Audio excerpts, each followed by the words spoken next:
Hey everyone, welcome to my virtual podcast I'm trying out. Today I'm going to be interviewing my friend Christy, also known as Christy Soulfire, or Christy Parson. We met, I want to say 10 years ago or so, probably at a dance floor somewhere in Portland. And yeah, she's an amazing human, and I'm excited to chat with her today and ask her a few questions about life and how she's managing these crazy times. And I think she's definitely someone that will give some good advice and share some stories. So here it is.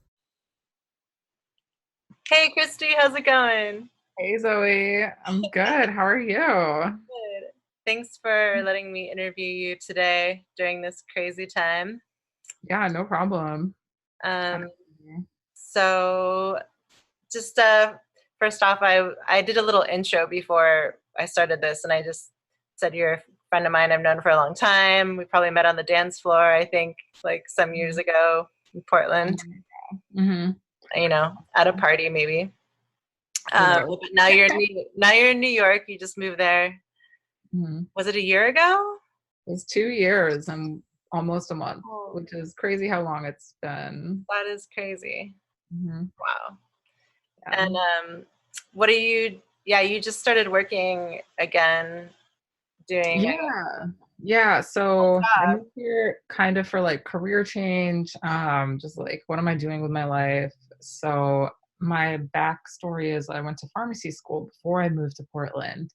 And so I've been a pharmacist part-time for like most of my adult life and always been like, what's next? What's my real purpose? And in Portland, I could just like hide in the job and like I wasn't really pushing to like grow professionally or career wise.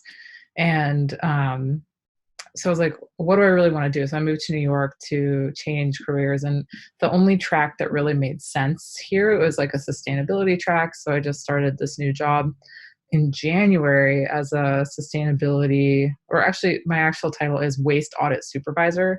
So we go through the trash at commercial buildings and just take data, collect data on the waste streams and see how well people are recycling in the office. So we like literally sort trash. And yeah, so I supervise a Lab. team doing that. Mm-hmm. That's cool. Well, Mm-hmm. yeah, I just have a few questions. Just checking in with you too.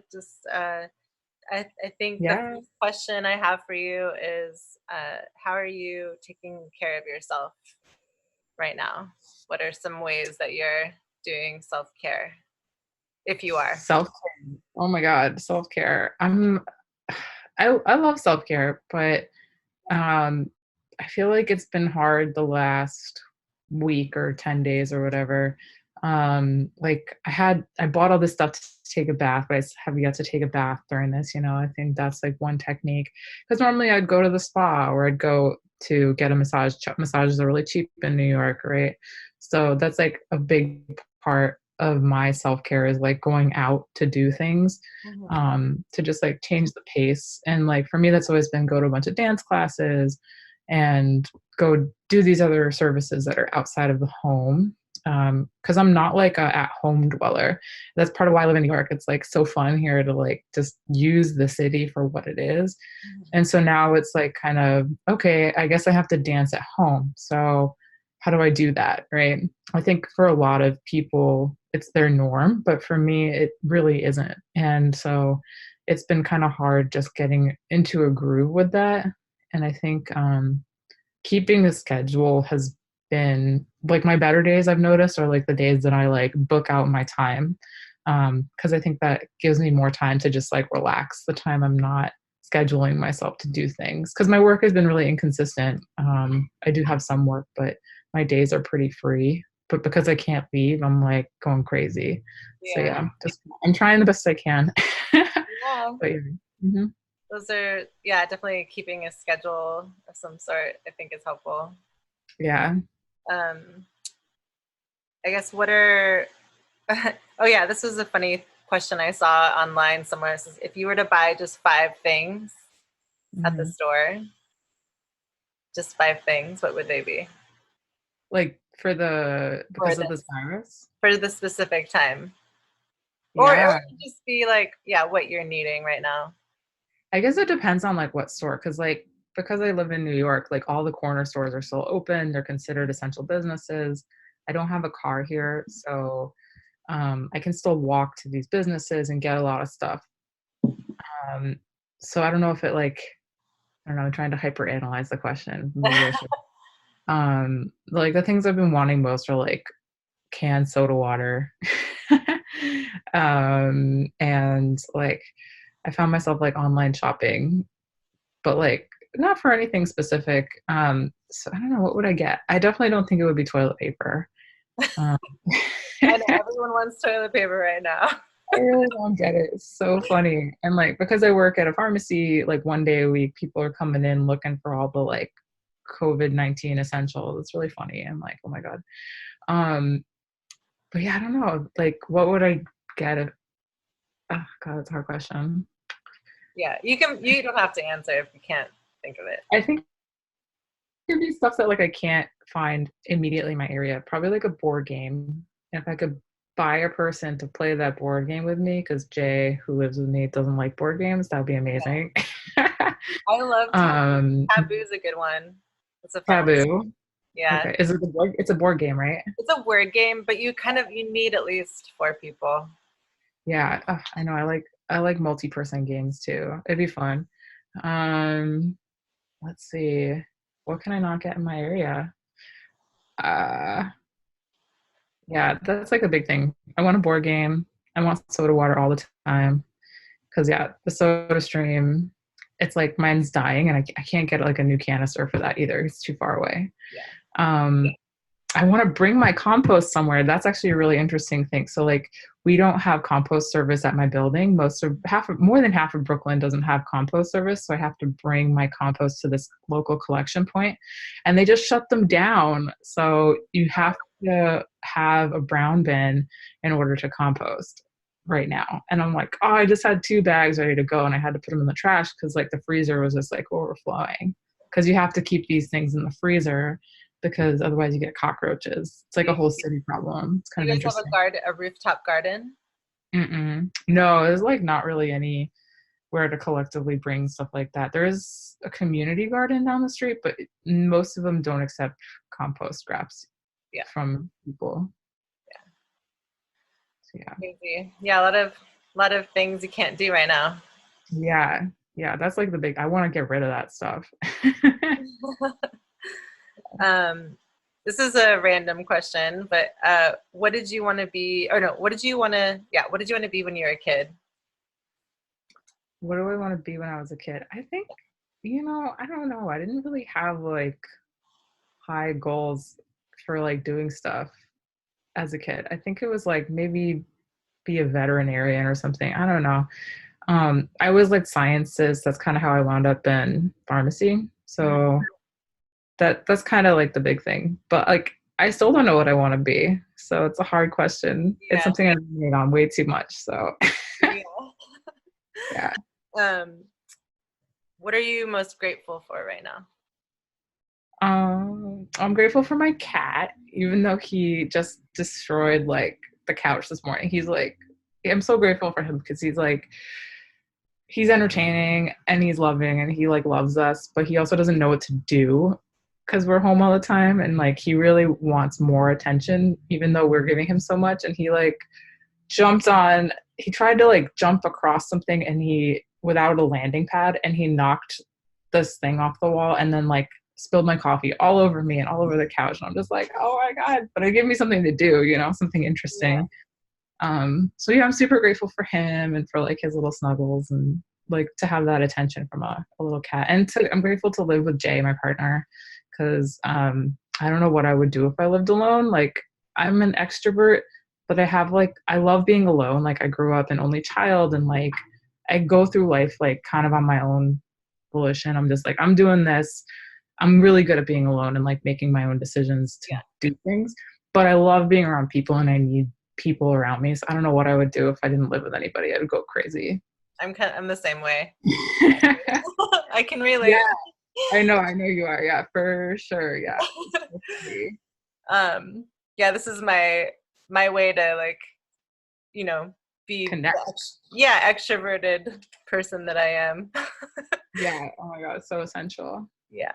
But I do love being alone. I've been learning how to be alone more, which is good. That's good. Yeah. Let's see. Oh, this is a question I kind of stole from a podcaster named Katie Dalebout. I think that's how you say her name. Anyway, she asked her interviewees, what are your morning and night routines? If you want to share, like, what is your, it could be as simple, really simple, or it could be elaborate, whatever, if you have. God, I wish I had a better routine. I love the idea of doing morning pages. I'm a big Julia Cameron fan. Artist Way, highly recommend it as a morning ritual. Get up and write. It's something I want to get back into. This is probably a good time for that. But like I wake up, I usually like pick up the phone. It's like a bad habit. But then the cat comes over and he like snugs up and he's so cute. He lays right here. He's adorable. So it's kind of like, oh, as soon as he's there, I'm like, oh, this is when I should probably be getting up. So it's kind of like my prompt to like get up. And I always make coffee, like the coffee ritual. Yeah, my morning habits definitely, they're better when I do morning pages for sure. So I highly recommend it. Just like free write 3 pages. For how long do you usually write? Like 30 minutes or? It's for like the art. If you've done the Artist Way, her thing is like write 3 pages. Oh, it's really hard to do that. You just do it to that capacity, not more, not less, and you don't time it. It's just 3 pages. Okay. Yeah. I didn't know that. Yeah, I really recommend it. Nighttime ritual. We've been getting in this just because of this whole virus thing. We've been getting in the habit of like watching a TV show. But I know it's not the best habit. So yeah, but that's about it. We can make tea, hang out. Mm-hmm. It's like things are changing. So yeah, I feel like a ritual is so important. Like I want to have like a women's group online or like do something more actual ritual to bring people together, like have little hangouts or something. Yeah, I recently did that with some friends just on Facebook. There's like a way to all interact together, on the Facebook Messenger. Yeah, that's cool. Pretty cool. Let's see, if you could have a superpower, what would it be and why? A superpower. Oh my goodness. These are not the questions I was expecting. Oh man. You can't think of an answer, it's okay. Yeah, I don't know. It's a good one. I feel like time travel would be really good, right? Let's like go back in time to a time when we can not deal with this or like prepare for this better. I don't know. That's a good time when I can go reverse what's happening. I don't know. They're taking Aries season away from us, so maybe delay this. Yeah. Or something. I don't know. That's definitely would be a cool superpower to have. I'm curious if you have advice to give people right now, what would be like some main things, key points for people that you would want to share? Like about what's happening right now. Yeah. So, well, I work in healthcare, so I have like a little bit of like insider knowledge, but it's also like hearsay. So I don't really know how much of it's true. Like I could share some of it. I do think that it's more serious here in New York than what the media is portraying, just based on like my coworker works at a hospital.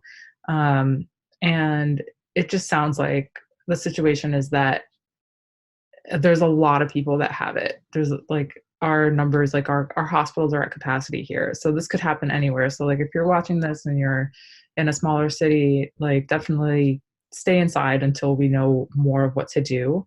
I really think like that this can, like we don't have a treatment yet. And that's kind of what we're aiming for. Like, I don't think we really talked about this in the news either, but there are treatments being investigated, and there are certain medicines that are showing that they're working for it. But if you look at the SARS-based viruses that this category is, a lot of treatments have never really worked for across the board for everybody. And the big thing is respiratory distress. So one of the things that my coworker was talking about was like, a lot of the people that have been dying have actually been younger people, because they were the ones that waited a long time to go to the emergency room. So I think the big tip would be like, sure, stay at home if you're not having breathing difficulties and you just have a fever, just stay inside. But once you start feeling the breathing difficulties, this thing has been shown to actually cause lung damage. Like SARS-based viruses have been shown to cause lung damage, and to definitely, like, as soon as you have that, get on the phone with your doctor, like a teledoctor, and then they should make the call on when you should go get treatment. But definitely stay in touch with a healthcare provider, and don't believe everything on the internet. Also, there's a lot of information out there. It's so bad. Like, I don't know. I'm a pharmacist, and I hate giving medical information on the internet because I think it can be misunderstood a lot of the time. So I try to avoid that unless it's like absolutely necessary or I'm doing a public service announcement. And this is like one of those cases where it's like, get treatment, but don't listen to everything that's going on. Especially like, I don't know, there's like people I know from like everywhere from Africa to Australia to like Portland to New York who sent me the same voice clip of some woman with a British accent talking. I got that too. And I'm like, is this some weird virus? Because that itself could be like I don't know where it's coming from. Who is this lady? Like, there's no reason to trust this.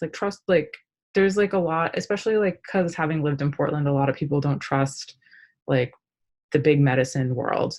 But then I don't know how much weight we're supposed to give to that versus the government. But it's and then also these like case reports. It's a kind of a weird thing because there's so much unknown in this. Right. But I think like the big thing is just like protect yourself, don't go out. And yeah, that's like the big thing is just like if you're feeling any sort of chest thing, talk to your doctor. Yeah, definitely good advice right now. Yeah, it's interesting to talk to you because you have such a lot of insight, I was actually thinking about writing like an article about it, but that's like a daunting task because then it's like, I don't know, I feel like I'm too much of a perfectionist to like write that and put it out there, but it might be something I need to do. Yeah, well, because I mean you definitely have a lot of knowledge, I think, too, which is also I wanted to talk with you because I just felt like you have this you have an experience and knowledge with medicine and health. So yeah, absolutely. I'm trying to think. This is totally like going a different direction. I kind of wanted to like talk about what was happening now, but also just talk about you. And I know music is a big part of your life. I was curious what some of your favorite music is right now that you're listening to. Yes. I think I've posted this, but Atish, Atish, he is he's kind of like, I don't know if it's like tech house or trance. It's like high BP. It's like a house variety. But it's so fun. He's been doing like Facebook lives on Saturday nights. So it's like club time and it's so fun. I saw your post actually and I played it and was like listening to him while I was baking and cooking. That's awesome. Yeah, he's so good. And it's funny because like I just went out to the club like the last night that you could go out before this craziness and like saw him and like raged it with like an ex-Portland friend, a couple ex-Portlanders who were around. It was kind of funny. But definitely had like a good last hurrah before this all hit. Yeah. And then like, I don't know, I have like a lot of like artists. I'm actually like, I'm a music person, but I listen to a lot of the same stuff over and over. So like Finnebosson, he's a producer from in the same like kind of like tech house category. He's based in Oslo. I love him. I saw him when I was in Oslo like last year. There's like, I think it depends on like the mood, like what day it is to listen to music. But yeah, it's just If I was to look at like the last few people I listened to on SoundCloud, it'd probably be like Atish. It'd be some randomness. My last likes, let's see. Yeah, it's just like random stuff. Yeah. But it's mostly like house. Like house will get you through for sure. Because I go to like house dance classes. It's so fun. And yeah, house music. Awesome. Well, I think that is all the questions I have for now. Is there anything else you want to say or share Oh. in this crazy time we're in? What do I want to say to the world, to Zoe's world? Yeah, stay strong, guys. Put yourself out there. I think one of the things I've learned being here in New York is that like people listen to you. People will feel connected to you if you're like vulnerable, and like we're all like dying for connection right now. So like tell your story out there, whatever your story is. Just like don't be afraid. It'll help you feel connected to everybody a little bit more. And it doesn't have to be like typed on Facebook. It could be like an Instagram story or like call up an old friend. Like now is the time to connect. Yeah. So I agree. Yay. Yay. Thank you so much. Thanks, Zoe.